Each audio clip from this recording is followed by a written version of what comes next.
सभी दोस्तों का आज के अपने इस नए वीडियो में हार्दिक स्वागत करता हूं। जी हाँ दोस्तों, कि मुझे जैसे 5-6 भाषाएं आती हैं, तो वैसे ही कि हमने स्कूलों में पढ़ा था क क में आकर का, क में हर्षि की, क में दुर्घी की, क में हर्षुकु, क में दुर्घुकु। परंतु मैं एक जगह ऐसे भी गया, ऐसे जगह पे भी गया जहां के बच्चे कुछ इस तरह इसी चीज को पढ़ रहे थे हमारे भारत में ही। क कानून का, हर्षण की, दुर्जन की, तारकुर को, बार्जुन को, एकमत के, डोले के, इस टाइप का। तो दोस्तों एक ही चीज को दो तरह से पढ़ा जा रहा था और मुझे पता था सिर्फ एक ही क में आकर का, क में हर्षि की, और मैं उनको पढ़ाया करता था। ये संजोग है कि मैं आप सबों को फिर अपनी कभी राम कहानी बताऊंगा कि भारत के अनेक भूभागों को मैंने घूमा है, ज्यादातर पैदल और लाखों किलोमीटर ट्रेन से, रेलगाड़ी से, बिना किसी काम, बिना किसी मकसद के। और रेलवे स्टेशन जाने के बाद मैं तय करता था कि मुझे जाना किधर है।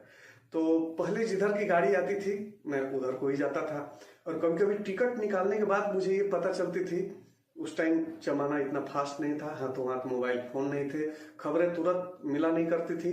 तो टिकट लेने के बाद ये पता चलता था कि पहले इधर की नहीं, पहले इधर की गाड़ी आएगी, तो मैं टिकट वापस करके फिर दूसरे तरफ की टिकट ले लिया करता था। जो टिकट बाबू हुआ करते थे, जो टिकट बेचते थे, उनको कभी कभी डाउट हो जाता था कि कहीं मैं जेब कतरा तो नहीं हूं, क्योंकि अभी अभी मैंने पश्चिम का टिकट लिया और तुरंत वापस करके मैं फिर पूरब का टिकट ले रहा हूं। तो वाकई उनके जगह अगर मैं भी होता तो ये करता कि इस तरह का शक करता, ऐसा डाउट मेरे भी मन में होता।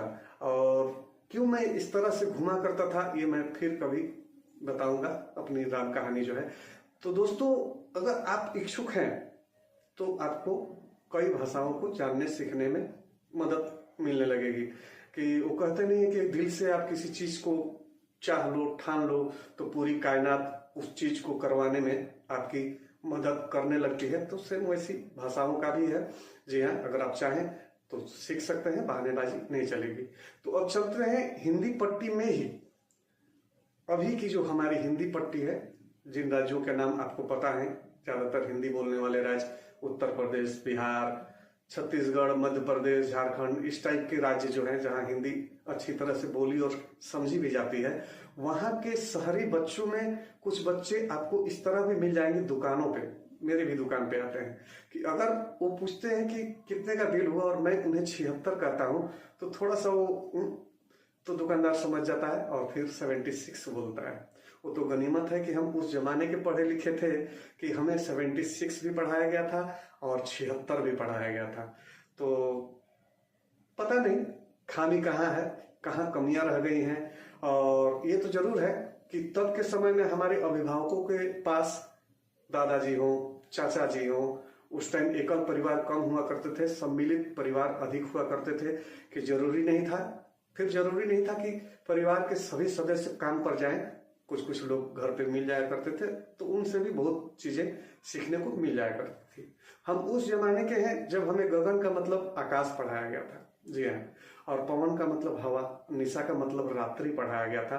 परंतु आजकल ये चीजें, सुमन मतलब फूल, उपवन मतलब बगीचा, ये सब चीजें आजकल के समय में नहीं पढ़ाई जाती।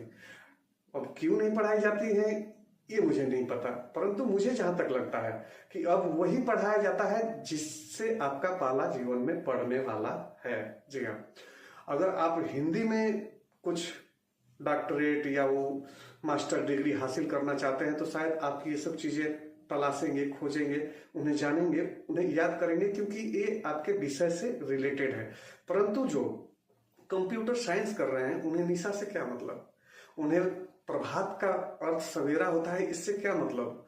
तो मुझे यही लगता है। और पढ़ाई जो है वो काफी हाईफाई हो गई है और बच्चे या पढ़ाई का जो सिस्टम बनाने वाले हैं उन्होंने भी सोचा होगा कि इन्हें इन सब बातों में क्यों उलझा के रखें, डायरेक्टली इनको वही पढ़ाते हैं जिसकी इनको इनके जीवन में जरूरत पड़ेगी। तो इसीलिए दोस्तों ये 96 बोलने पर प्रश्नवाचक निगाहों से सामने वाले को देखते हैं कि 96 मीन्स अंकल मीन्स, तो उस टाइम हमें 96 बोलना पड़ता है। तो वही मैंने बताया कि गनीमत है कि हम लोग इन दोनों चीजों को पढ़े थे कि 96 भी और 96 भी। 2 का 2, 2 दूनी 4, 2 तिया 6, वही 2 1 जा 2, 2 2 जा 4 हो गया। तो जी हाँ, ये तो समझ में आ जाएगी, लेकिन 2 का 2, 2 दूनी 4, 2 तिया 6। अब आजकल के जो बच्चे हैं, अभी के जो जनरेशन है और थोड़े पीछे वाले भी, उनके समझ में आने वाली नहीं है। तो चलिए दोस्तों, कहते हैं कि हमारे देश की 2 भाषाएं और एक कोई और देश की भाषाएं हमें जाननी चाहिए। तो हम तब तीसरे पद का प्रयास करना चाहेंगे जब हम अपने ही भाषा को पूरी तरह जानते हों। अभी हम अपने ही भाषा को पूरी तरह नहीं जानते, तो हम तीसरे की प्रयास क्या करें? बस ड्यूटी लग जाएगी और ड्यूटी ही करेंगे। जी हाँ, अपना वाला पूरा क्लियर हुआ नहीं और दूसरे वाला टाक झाक शुरू हो जाएगी। जी हाँ, और वो करना पड़ेगा क्योंकि ये नियम सिस्टम में है। सभी स्कूलों में भी कोई ना कोई एक विदेशी भाषा पढ़ाई ही जाती है। हिंदी अंग्रेजी के अलावा कोई ना कोई एक विदेशी भाषा की जानकारी आपको दी जाती है। भले ही आपको जर्मन सिखाया जाता हो और आप रसिया में जाके काम करें, भविष्य में आपको रशियन नहीं सिखाई गई है स्कूलों में, जर्मन सिखाया गया है। परंतु जो होना था वही हुआ, और होना ये था कि आपको जर्मनी ना जाके आपको रसिया जाना पड़ा। तो दोस्तों, मेरे कोई भी वीडियोज अगर आप सबों को किसी भी कारण से अच्छे लगते हो तो प्लीज मेरे इस चैनल को सब्सक्राइब जरूर कर दीजिएगा। बातें अच्छी लगती हो, थोड़ी बहुत सच्ची लगती हो, तो मेरे इस वीडियो को भी लाइक कर दीजिएगा। और इसी के साथ धन्यवाद मुझे सुनने के लिए और मेरे इस वीडियो में अभी तक मेरे साथ बने रहने के लिए।